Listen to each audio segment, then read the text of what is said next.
तो कहानी की शुरुआत में हमें एक स्टोर का सीन दिखाया जाता है जहाँ पे खाने पीने का सामान रखा हुआ होता है और फिर हमें इजिन को दिखाया जाता है जो कुछ चीज़ खा रहा होता है और उसे बहुत पसंद आया होता है। तभी और भी गैंग बैठी होती है उसके स्कूल फ्रेंड जैसे कि सेवक, सिक्सुक और ली। तभी सब जन खाते हैं और थम्स अप करते हैं। सभी को खाना बहुत पसंद आया होता है। ये देखने के बाद पार्क स्माइल करता है। तभी वहाँ से नूना आती है और कहती है कि पार्क से तुम अपने मम्मी को बता देना कि रोज ये सामान पैक करने की जरूरत नहीं है अपने बच्चे के लिए। तुमको तो पता है ना ये लोग की भूख बहुत ज्यादा है, आप जानते हो ना। ये सुनने के बाद पार्क कहता है कि हाँ मैंने यही कहा था, पर वो ये नहीं मानी ना। तभी पार्क कुछ सोचने लगता है। फिर हमें पार्क के रेस्टोरेंट का सीन दिखाते हैं जहाँ पर उसकी माँ होती है और पार्क कहता है अपनी माँ से कि आपको ऐसा करने की कोई जरूरत नहीं है और उन्होंने कहा कि इन्हें लाना अब बंद कर दो और वो लोग आपसे सॉरी कहना चाहते हैं। ये सुनने के बाद उसकी माँ कहती है कि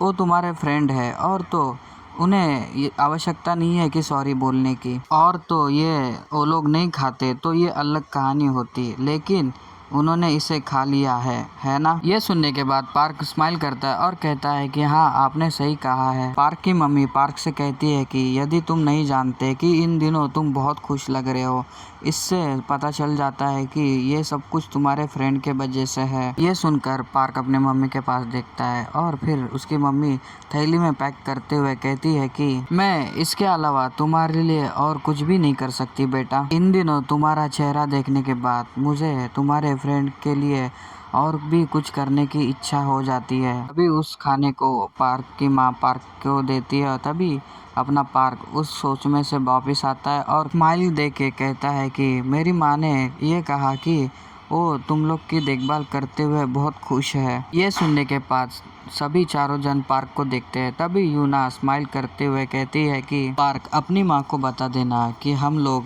उनके बहुत आभारी है। तभी पार्क ये सुनने के बाद सबके सामने कहता है कि हाँ ठीक है। फिर थोड़ी देर के बाद सीन शिफ्ट होता है। हमें पार्क का रेस्टोरेंट दिखाते हैं जहाँ पर पार्क दरवाजा खोल के अंदर आता है। तभी सामने की तरफ देखता है कि तो टेबल के ऊपर 3 लोग उसकी माँ से कहते हैं कि हमारे खाने में बाल मिला है। इन्हें देखने के बाद तो ये लोग टपोरी दिखते हैं स्कूल के। तभी पार्क की माँ झुकते हुए कहते हैं कि हालांकि ये आपके बाल जैसा दिख रहा है। तभी वो गुंडा कहता है कि ये कैसी बकवास है, इसे देखो, ऐसा नहीं लगता कि ये मेरा बाल है। अभी मेरे फूड में बाल मिले हैं तो आप मुझे ही दोषी ठहरा रहे हो। तभी पार्क की माँ थोड़ा स्माइल करते हुए उनसे कहती है कि ऐसी बात नहीं है, ठीक है मैं आपके लिए दूसरा लेके आती हूँ। ये देखने के बाद पार्क को कुछ समझ में नहीं आता। तभी वो बोली वाला बंदा कहता है कि इसकी कोई जरूरत नहीं है आंटी, अब मेरी भूख मर गई है। तभी वहाँ पे जो लड़कियाँ पहले से ये देख रही थी वो उन लोगों के वजह से वो बाहर जाने लगती है और कहते हैं कि वो लोग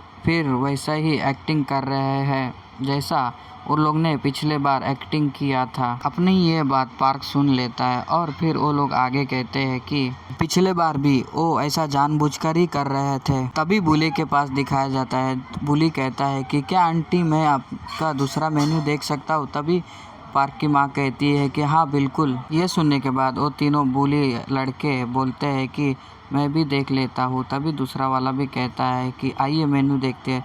तभी तीसरा वाला कहता है कि पागल कमीनी, और हंसने लगता है। सुनने के बाद पार्क की मम्मी का चेहरा बन जाता है, पर वो समझ जाती है कि ये कुछ ना कुछ गड़बड़ है, पर क्या कर सकते हैं, जो अपने को काम जो करना है। ये देखकर पार्क अपनी माँ के पास देखने लगता है और फिर पहले की बातें याद करता है। तो पार्क अपने माँ से कहता है कि क्या माँ आप स्नैक्स बार चलाना कुछ ऐसा काम था जो आप करना चाहती थी। तभी उसकी मम्मी कहती है कि नहीं, ये उसको याद आता है।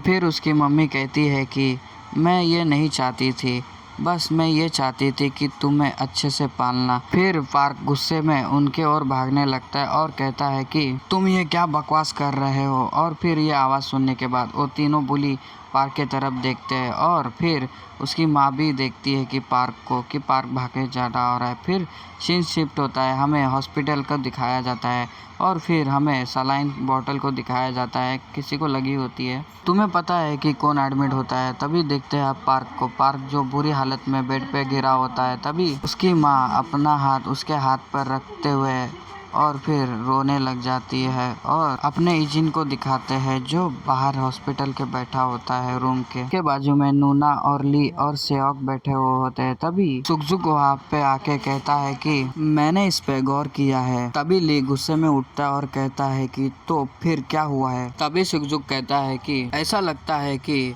जुयोंग कश्मीर हाई स्कूल कुछ गुंडे पार्क की माँ के होटल में आके कुछ हंगामा कर रहे थे। जब ये पार्क ने देखा तो वो खुद को रोक नहीं सका और उनकी ओर दौड़ पड़ा। फिर तुम्हें पता ही है कि ये क्या हुआ फिर आगे। ये सुनने के बाद नूना हैरान होती है और कहती है कि तब आप कह रहे हैं कि जब उन्होंने पार्क को पीटा उनकी माँ के सामने। तभी सिकजुक कहता है कि हाँ सही कहा।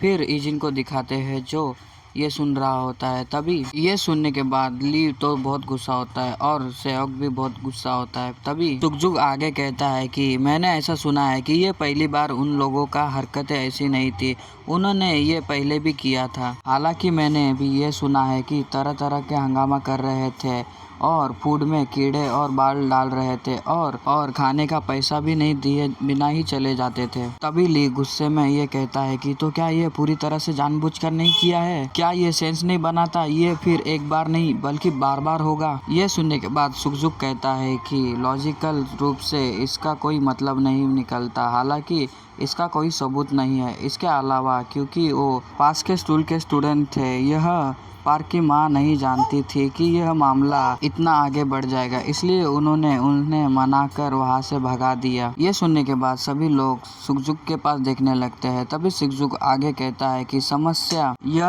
है कि क्योंकि हम एक या दो लोगों पर ही अड़े रहते हैं, इसीलिए अन्य लोग बारी बारी से आते हैं और समस्या पैदा करते हैं। तभी ये सुनने के बाद सेओक गुस्से में आता है और कहता है कि उन बदमाश लोग को पुलिस स्टेशन ले जाया नहीं गया और तो उसके बाद क्या हुआ। ये सुनने के बाद सुकजुक कहता है कि उन्हें तुरंत पुलिस स्टेशन से रिहा कर दिया गया है। उनमें से किसी के पेरेंट्स वकील है और तो ऐसा लगता है कि वो पार्क की माँ पर मुकदमा करने की धमकी दे रहे हैं क्योंकि उनके बच्चे को कई बार उसके फूड में बाल मिलाए और कीड़े मिले थे, इसीलिए उन्होंने इस मामले पे सेटलमेंट करने का प्रयास किया है। ये सुनकर ली और सेओक हैरान हो जाते हैं। तभी सुकजुक कहता है कि पार्क की माँ बहुत क्रोधित हो गई थी। उन्होंने कहा कि वो कभी समझौता नहीं करेगी, भले ही उसे दुकान हमेशा के लिए बंद क्यों ना करना पड़े। पर लेकिन पार्क इस सेटलमेंट को मान गया है। यह सुनने के बाद सभी हैरान हो जाते हैं। तभी ली चिल्लाते हुए कहता है कि ऐसा क्यों है। तभी सुकजुक कहता है कि अगर उसकी माँ की दुकान बंद हो गई तो वो बुरा होगा, उसने यही कहा है। ये सब सुनने के बाद नूना परेशान होती है और ली भी गुस्सा करता है। तभी सेओक भी गुस्सा करता है। तभी अपने हीरो को दिखाते हैं जो इजिन कहता है कि है सुकजुक, क्या तुम मुझे एक स्कूल यूनिफॉर्म दिला दोगे। सुकजुक सुनने के बाद कहता है कि क्या। तभी अपना इजिन सुकजुक के पास देखता है और ये देखकर वो दोनों भी इजिन के पास देखने लगते हैं और उसमें से फिर ली कहता है कि मुझे भी चाहिए। तभी सेओक भी कहता है कि हाँ मुझे भी चाहिए और वो दोनों सुपर सैयन जैसे बन जाते हैं और ये देखकर अपनी नूना इधर उधर देखने लग जाती है उन लोगों को। तभी अपना सुकजुक भी अपने इसके पास देखता है इजिन के पास और समझ जाता है कि क्या करने वाला है इजिन। तभी हमें सीन शिफ्ट होता है और अगले दिन पे दिखाया जाता है और हमें जुयोंग हाई स्कूल को दिखाते हैं। तभी स्कूल को दिखाते हैं जहाँ पर बच्चे लोग अंदर जा रहे होते हैं। तभी एक बच्चा पीछे देखता है और वहाँ पे अपने इजिन की एंट्री होती है मास्क लगाते हुए और फिर पीछे उसके साइड में सेओक फिर ली और सुकजुक भी रहते हैं और बड़ी ही कूल अंदाज में अंदर एंट्री करते हैं और यही एपिसोड यही ख़त्म होता है। और आप जानते हो अगले एपिसोड में क्या होने वाला है। ये लोग उन लोगों को भरने वाले हैं और उनकी फाइट इतनी असम रहेगी कि समझो मत। मेरे को लगता है कि एक तरफा ही फाइट रहेगी। तो मिलते हैं नेक्स्ट एपिसोड में और अपना ख्याल रखना। Bye bye.